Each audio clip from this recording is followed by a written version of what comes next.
Does the sun have a companion? Binary, trinary, quadrinary, infinity, or what is the relationship between our sun and the stars in its star field? Now, ladies and gentlemen, this is a pretty dense subject, so I think I've just started a new series about the sun and its companions. I've been interested in this topic for a while, because seeing as that 80% of stars in the known universe have binary, trinary, or quadrinary companions, the numbers would point to the sun having some type of a companion. Now, let's get something out of the way. The closest star to Earth is the sun. I don't know if you knew that. Well, it's a good jumping off point, but the sun is definitely the closest star to Earth. Now, what is the next closest star to Earth? That's Proxima Centauri, 4.2 light years. Excellent. All right, but as fate would have it, when I go to my search for the sun's binary companion, or the closest star to Earth we have not found yet, it's not that crazy of a notion, because as all roads always seem to lead back to Amy Mainzer, she puts it best in this video they made a year or two ago about the WISE satellite telescope thingy.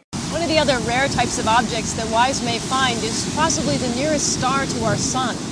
We think that there's a good chance that our sun actually does have a closer neighbor than we already know about, and it's likely to be a very cool type of star called a brown dwarf.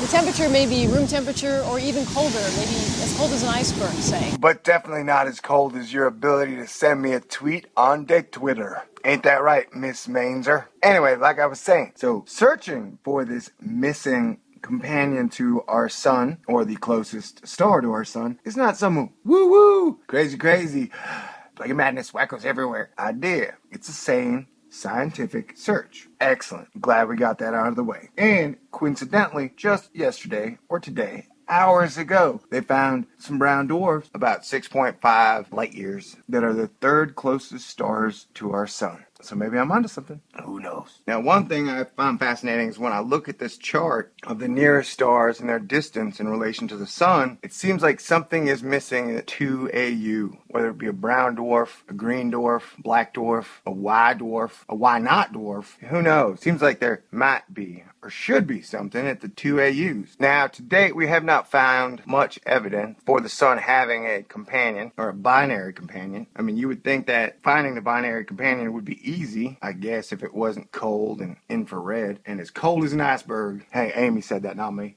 That's why with something like comet icing, it would be very interesting to track it back along its path to see where it came from. And maybe if along that path we could find our binary companion, if the sun happens to have one. Now, when I look at the star field, I can't help but think that light is a lot like water, meaning that if a river touches the lakes at the top and then the ocean at the bottom, unless you're counting individual drops of water, that lake is touching both the river and the lake at all times. Kind of like our sun's light is connected to the light of Sirius and is connected to the light of Alpha Centauri, Alpha Proxima, Proxima Centauri at all times, like a river. So to me, in many ways, light is instantaneous. There's almost a philotic web connection, if you're familiar with Ender's Game. If these suns are all connected in some way. In that way, when science guarantees us that the sun has enough fuel for 5 billion years, I raise an eyebrow and throw up an asterisk, because to me, a sun's evolution, or a star's evolution, or de-evolution, is probably based on the environment around it, the suns around it, the stars around it, the neutron stars around it, the brown dwarfs, the black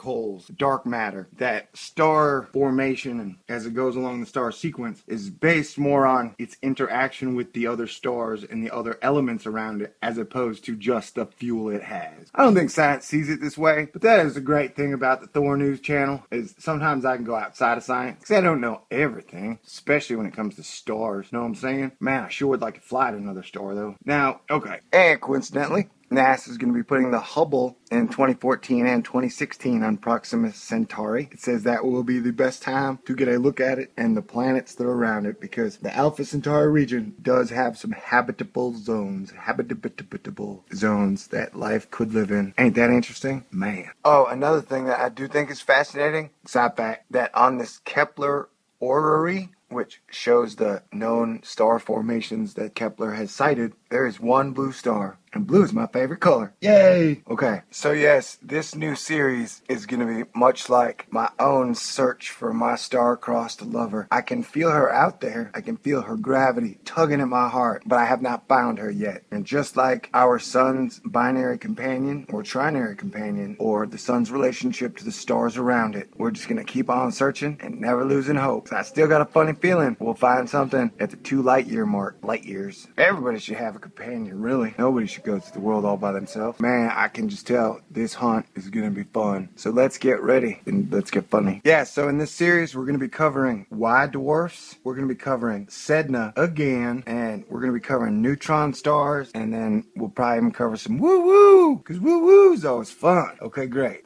Thanks for sticking around. You're the best. God bless everyone. Well, maybe I'm a light year or 2 away from my lady. I'm a very patient man. If I don't find her in this world, I'm sure I'll find her in the next. Okay, great. God bless everybody. Happy Sunday. Stick around.